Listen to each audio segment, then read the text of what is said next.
A long time ago, my friends, in the early 1200s, in fact, Genghis Khan created the largest empire the world had ever known. It stretched from the Black Sea to Korea, from Siberia to the borders of India. It was big. 9 million square miles big. 16% of the Earth's land mass big. In its various forms, the Mongol Empire existed for hundreds of years and had a lasting impact on cultures from China and India to Europe. But when and how did it actually end? And what happened afterwards?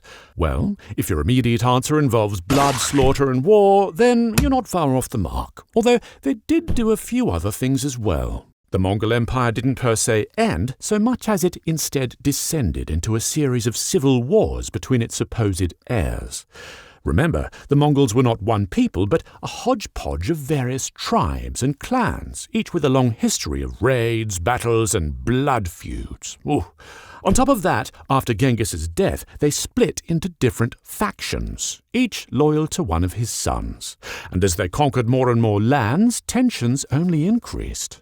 Should they keep to their original culture, riding horses across the steppe and killing anything that looked at them sideways?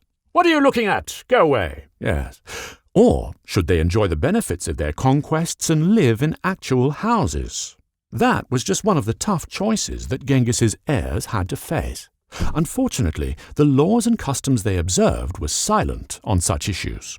The system of laws that Genghis created was called Yasa, but it only aimed at binding together the nomad clans and creating utter loyalty to the great Khan himself. And any wrongdoing was mercilessly punished. Go hunting and kill an animal during a banned month? Decapitation. Go hunting but let the animal escape? Well, decapitation. Just plain kill an animal, but in the Islamic fashion. Well, you guessed it. Decapitation. Sorry. You see, it worked when the great Khan was strong and unquestioned, but it became a very convenient way to justify killing someone.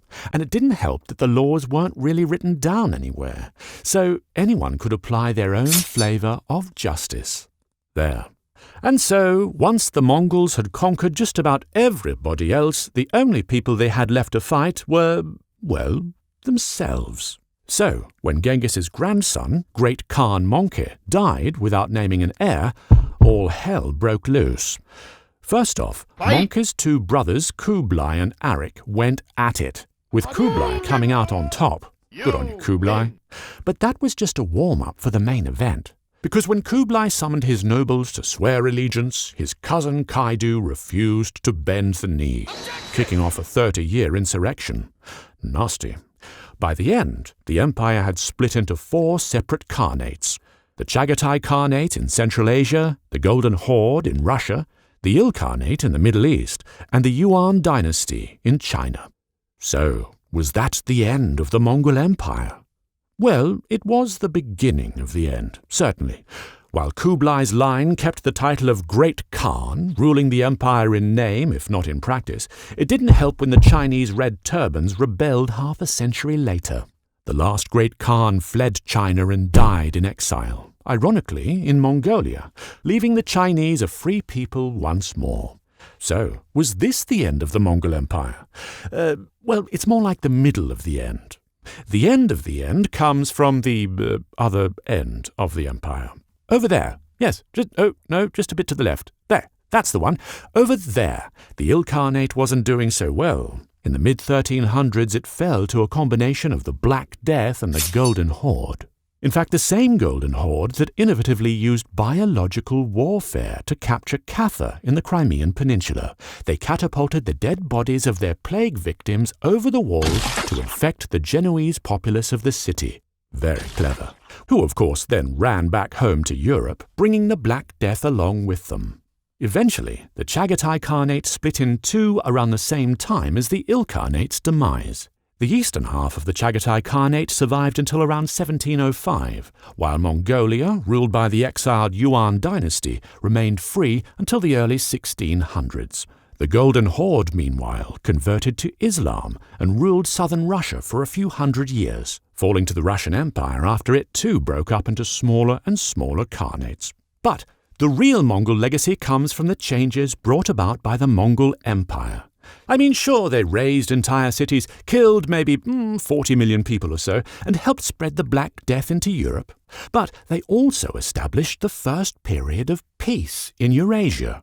The Pax Mongolica linked the east to the west via the Silk Road, allowing the trade of goods and ideas such as paper, the printing press, and gunpowder. Ooh, it really did go off with a bang.